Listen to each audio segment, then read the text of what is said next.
right now on 5 on Your Side at 10. Library loss. Unexpected, on the spur of the moment, and so a lot of people wouldn't show up. Tonight, St. Charles County board members facing off over whether to close the books on certain library branches. Weekend dry time. Finally, a break from this stormy pattern, but for how long? Breaking his silence. Well, I'm hoping to get to not guilty. Tonight, for the first time, one of the men accused of kidnapping, beating, and holding a woman captive at a St. Louis church talks to 5 on Your Side. Good evening, I'm Kelly Jackson. Nearly 3 months ago, the stunning allegations came to light. A woman accused 3 men of holding her captive at Mount of Olives Ministry in South St. Louis. Today, one of the suspects and his lawyer sat down with Robert Townsend. It's a story you will only see on 5 on Your Side. Talk to 28-year-old Grace Capendo, and he'll tell you he's a caring husband from Arnold. He and his wife are expecting their first child. 10 years ago, the second lieutenant in the Army immigrated from the Republic of Congo to the U.S. with big dreams. It was to get the education that I needed, which is what I'm still working on right now, to really get the education and be productive citizen. In late February, police arrested Capendo, his cousin Munga Fungamali, and Pasi Harry. A woman said the trio kidnapped, beat, and held her against her will at Mount of Olives Ministry in South St. Louis. According to a probable cause statement, officers found the woman in a room bound with rope and bleeding from her head. Prosecutors charged the suspects with kidnapping and assault. Capendo admits to being a member of the church for the past 9 years. You like it? Yes, sir. I feel like I'm whole whenever I do go to that church. But as for the allegations, I'm not the guy that the media have painted or committing these crimes. I'm not that individual. Capendo and the 2 others are now out of jail on house arrest and temporarily wearing GPS monitoring devices. Having this on, sometimes I feel like I'm just a criminal, even though I know I'm not a criminal. I do maintain they got the wrong guy. Chris Combs is Capendo's attorney. I think this case is either going to fall apart after the victim's deposition, or I think that we will come out victorious with a jury trial. On June 7th, Capendo and his lawyer will be right back here at Circuit Court for another hearing. Capendo is confident he will ultimately clear his name. I'm hoping to get to not guilty and also get back to norm so I can continue having my normal life. Robert Townsend, 5 on Your Side. And at one point, the city condemned Mount of Olives Ministry after the men were arrested. The church has since reopened. Now to a developing story in downtown St. Louis. Emergency crews rushed to the Eagleton Federal Courthouse for a report of 2 people shocked. It happened less than an hour ago. We are told 2 Ameren workers were working in the basement when an arc flash occurred. One of them suffered minor injuries. The other was not hurt. They both refused treatment. At least a couple of buildings lost power for about half an hour. Today's rain has moved on, leaving comfortable temperatures behind. Now get ready for a preview of summer this weekend. Weather First Chief Meteorologist Scott Connell joins us with what we can expect. You know, temperatures are really going to heat up as we go through this weekend, Kelly. Right now, we're quiet around St. Louis. As we head through the overnight hours, you know how humid it's been with all the rain we've had this week. Yes, that humidity may lead to a little bit of patchy fog, but outside of that and any mist that might occur with it early tomorrow morning, dry weather is expected this weekend. It will still be a bit humid, and Sunday's high should be around, if not above, 90 degrees. We haven't hit 90 so far officially in St. Louis this year. If it doesn't happen Sunday, almost guarantee it Monday and Tuesday. Here's what's happening this evening. Those showers and thunderstorms that were scattered around, falling apart. The rain they put down this afternoon, some of it came fast and furious. In fact, you went into South City. East side of Francis Park, over an inch. West side of Francis Park, only about a half an inch.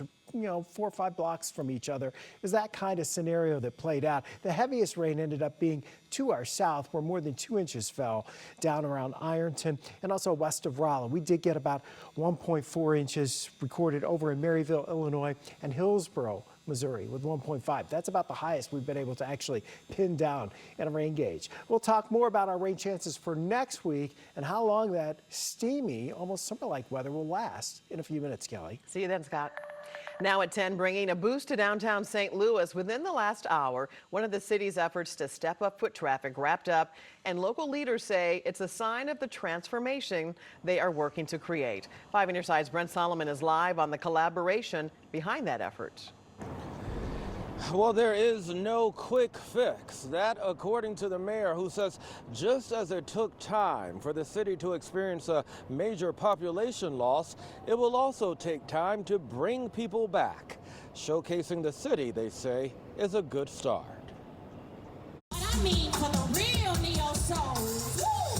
Washington Avenue offering the backdrop for a night out on the town. People, the vibe, the music has been awesome. Welcome to City Social, an effort to bring people to downtown with live entertainment, food, and other vendors. We're serving up cocktails. We've got Uncle Nearest margarita mix. We've got espresso martini. Giving businesses a boost and downtown a dose of what it's like to see stepped up foot traffic. You know, I love downtown St. Louis, and I want to see it thrive. Friday, Mayor Tashara Jones gathered with the local leaders to promote the best of the city. Building a thriving downtown requires partnerships. That's where Jason Hall of Greater St. Louis Inc. comes in. His organization works to unite the city and county to make the entire region win. The group is based downtown. Making downtown safe, making it vibrant, and making it beautiful. If we can get that formula right, the sky is the limit. And we've seen positive momentum. They want City Social to prove you can enjoy downtown and that it can be safe, fun, and a reflection of what a vibrant city looks like. No great city can exist without a thriving downtown. I just moved to St. Louis. I love it here. Not a bad first impression for St. Louis. Another issue here, abandoned buildings. Community leaders say they're aware of it and they're working to address it. The mayor counting on that community collaboration, and she's eyeing what's being done in other cities to turn their cities around to do the same here. Live downtown, Brent Solomon, 5 on your side. Tonight, control of the St. Louis Police Department remains with the city. Missouri lawmakers failed to pass the legislation as the session ended today. The bill would put control of the police department under a board appointed by the governor.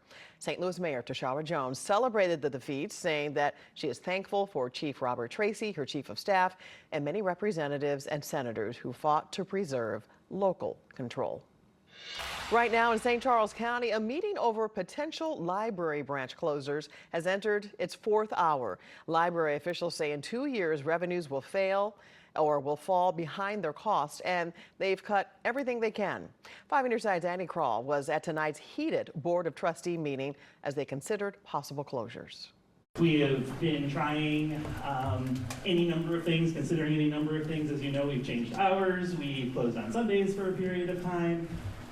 We really have, we're exhausting all possibilities, thinking as creatively as possible. Potentially flipping the page for libraries in St. Charles. The Board of Trustees vote yes or no to close 3 medium-sized branches. A lot of numbers were thrown out at us, and it was hard to understand exactly what was said for what. And yeah, they're spending, I think he said $50,000 to $60,000 just on ebook rentals. Overall circulation for St. Charles City County libraries has changed since the pandemic. Before, they had 6 million items in circulation. Now, they still have 6 million. But childhood classics like Dr. Seuss, or maybe one of your favorites like Curious George, are now being read increasingly online. These branch closures as early as June 30th potentially mean possible job cuts or people being reassigned. Jason Kuhl, CEO of the St. Charles City County Library, said consultants found 70% of their staff was making below the minimum wage of comparable libraries. But now librarians worried about losing their jobs entirely, opening the floor to public comment with about 200 attendees before voting. Don't listen so much to the consultants. listen to the people. Besides audience members disagreeing, board members butting heads. We are required to notify the public of actions that we're going to take. On the board that had any input on any of this was you. That is incorrect. Great job, board. Reporting in O'Fallon, Annie Kroll, 5 on your side. Public comment ended about 20 minutes ago. Some possible solutions to avoid laying off staff were to fundraise and give more money to the St. Charles City County Foundation, as well as increase donations to try to keep more library doors open. A Missouri-based university is buying the former Fields food store near Lafayette Square. The St. Louis Business Journal reports A.T. Still University bought the site for $4 million. The university operates the Missouri School of Dentistry and Oral Health. A university representative says it's in the early stages of evaluating opportunities at the site to increase access to medical and dental care and education services. The deadline for RECA is inching closer. A local advocacy group's effort to get compensation for victims exposed to radiation takes a major step forward. We did more than we set out to do, and we didn't even have time to prepare. The high-profile lawmaker they are set to meet with next week. Broadband at a reasonable price. The FCC's new mandate that makes shopping for internet a little easier. You really want to make sure that you're getting what you want and not paying for all these things that you don't need. Time is running out for Congress to pass a bill that would provide compensation to victims of radioactive waste, especially here in the St. Louis area. This week, the St. Louis Advocacy Group, Just Moms STL, traveled to D.C. to push lawmakers to pass RECA. For months, they have tried to meet with House Speaker Mike Johnson. Yesterday, Congresswoman Ann Wagner helped secure a meeting with his policy director. They shared why RECA needs to be expanded, along with personal stories of victims from our area. They really had no idea that we were still being exposed here, that we had found radioactivity in our parks and in our homes and in our backyards and schools. And so there was a lot of information exchanged, and really we left them with facts and documents and really no more excuses as to why we can't get RECA on the floor for a vote. Next week, Just Moms STL is set to meet with the House Speaker about the legislation. The deadline to pass RECA is Friday, June 7th. Wouldn't it be nice if shopping for internet service was easy to read and simplified, like an itemized invoice, even a nutrition label? Well, starting this month, for many customers, that is a reality. Consumer Reports explains the goal is to give you accurate information for comparing plans.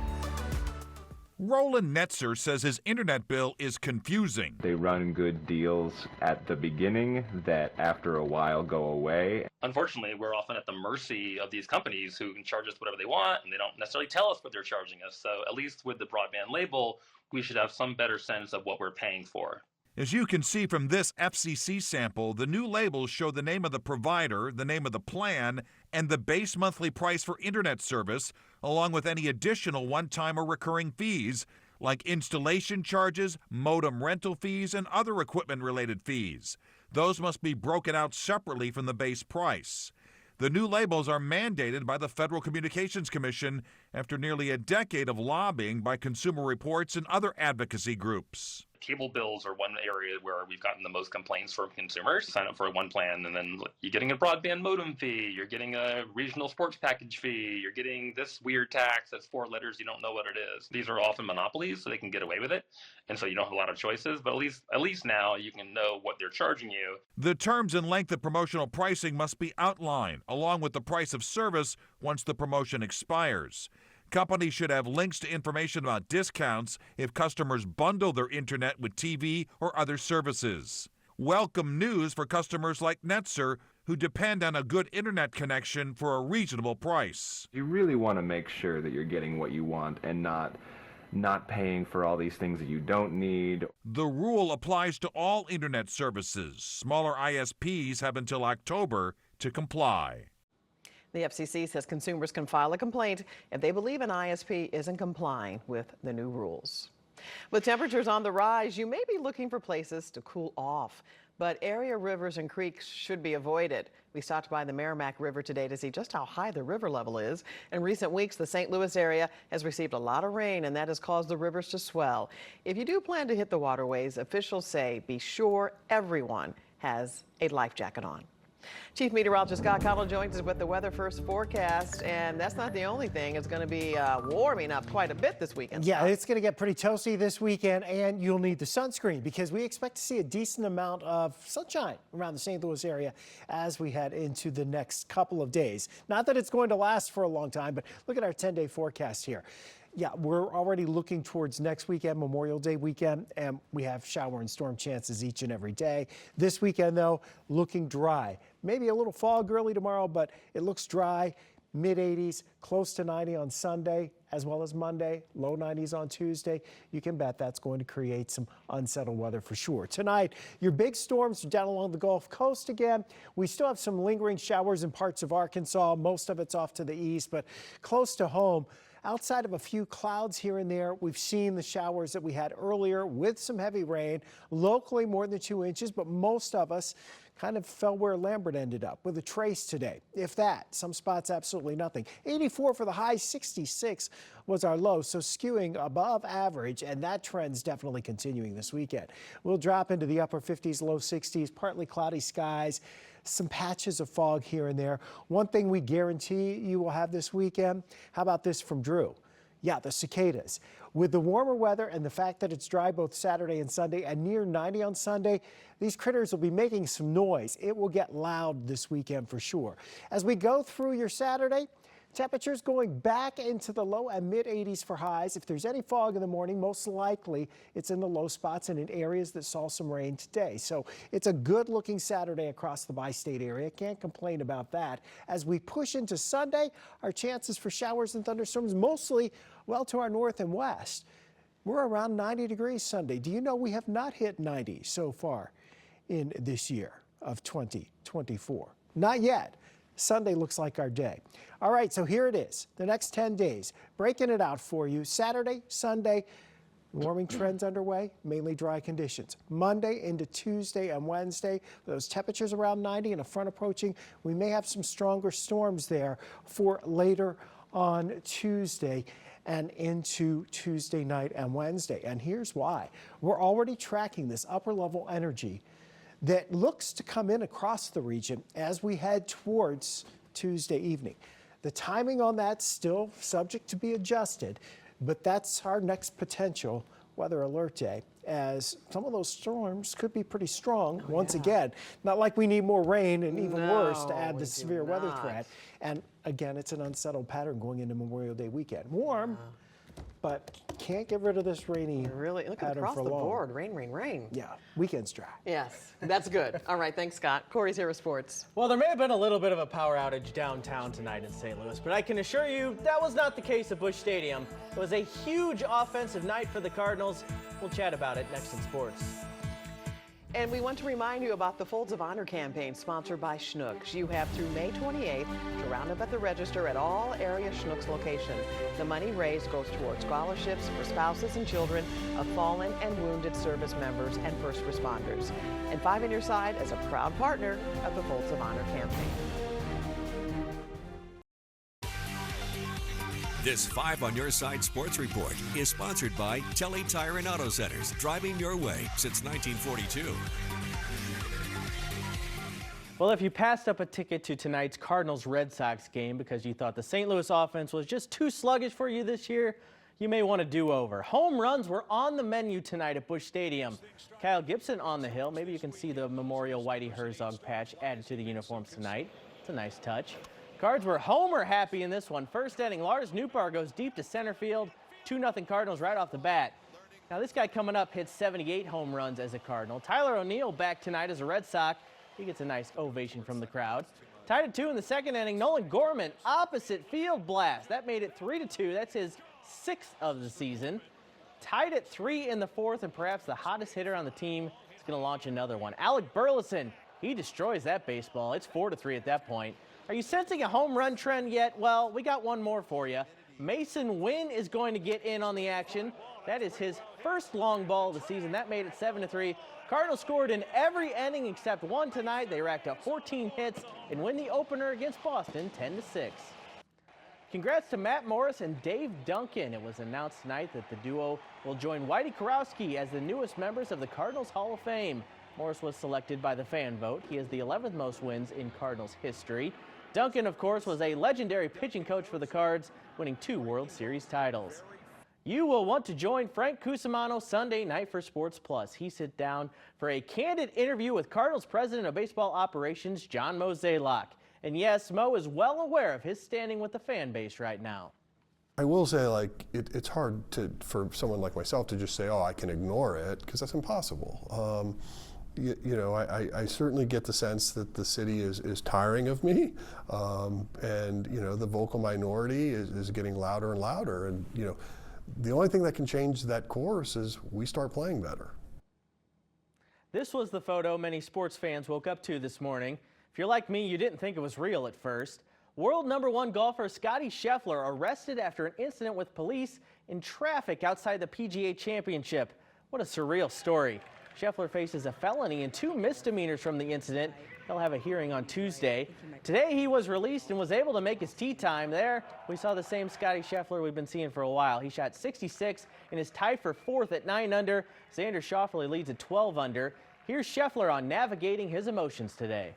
Yeah, I was pretty rattled, to say the least. You know, the officer that took me to the jail was very kind. He was great. You know, we had a nice chat in the car that kind of helped calm me down. And I was sitting there waiting to kind of go in. I asked him, I was like, hey, excuse me, can you just come hang out with me for a few minutes so I can calm down? And you know, I was never, you know, angry. I was just in shock, and I think my body was I was shaking the whole time. I was shaking for like an hour. This 5 on Your Side St. Louis City SC coverage is sponsored by Together Credit Union. The one word for City SC's match on Wednesday, frustration. Missed opportunities and a few questionable decisions from the referee culminated in a 2-0 loss to LAFC. The good news, they don't have to wait long to get back after it. City plays tomorrow in Cincinnati, and this bunch is chomping at the bit to get back. We hate to lose at City Park. That's something that we really don't want to have, especially at home. We've taken a lot of pride in not losing games this year, so losing at home really hurts us. But we have Saturday to look forward to. Yeah, that's the beauty of the game. In 2-3 days we have another chance. So the mood today is not the best, but maybe on Saturday we can change it. So that's great. Bad news for the Battlehawks. They will be without starting quarterback A.J. McCarron on Sunday at the Dome. He's nursing an ankle injury suffered in Birmingham. The Battlehawks will also be without 2 of their top receivers, Marcel Aitman and Ja'Cour Pearson, as they try to wrap up a playoff berth.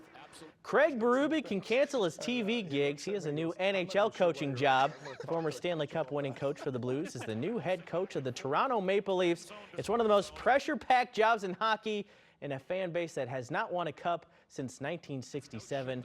Good luck to Chief. If anybody can turn it around up there, it might be Craig Berube. He has his work cut out for him. He does. All right, thanks, Corey. Illinois has a new multi-millionaire. After the break, we'll tell you where the $10 million winning ticket was purchased. This weekend, 2nd Street in St. Charles will be getting a makeover. Local artists will be out painting the streets and intersections of historic Frenchtown. There will also be local vendors, live music, and family-friendly activities. And there's much more to do this weekend. Chinese Culture Days returns to the Missouri Botanical Garden. The festival kicks off with a performance by a 70-foot dancing dragon. There will also be live music, arts, authentic cuisine, and other cultural performances.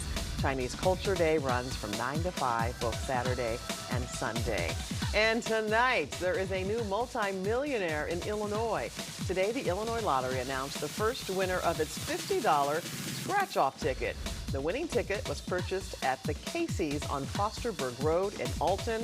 The winner says they plan to start a college fund for their daughter and buy a bigger home with more garage space, probably for the new car they're going to buy, too. Right. Wonder if they got Lucky. a slice of pizza with that lottery ticket. It seems to always be a Casey's. Yeah. So often. Never the one in Freeburg-Wagner. Thanks so much for joining us at 10. The Tonight Show starring Jimmy Fallon is next. Be sure to start your day with Today in St. Louis starting at 6 a.m. Have a great tomorrow.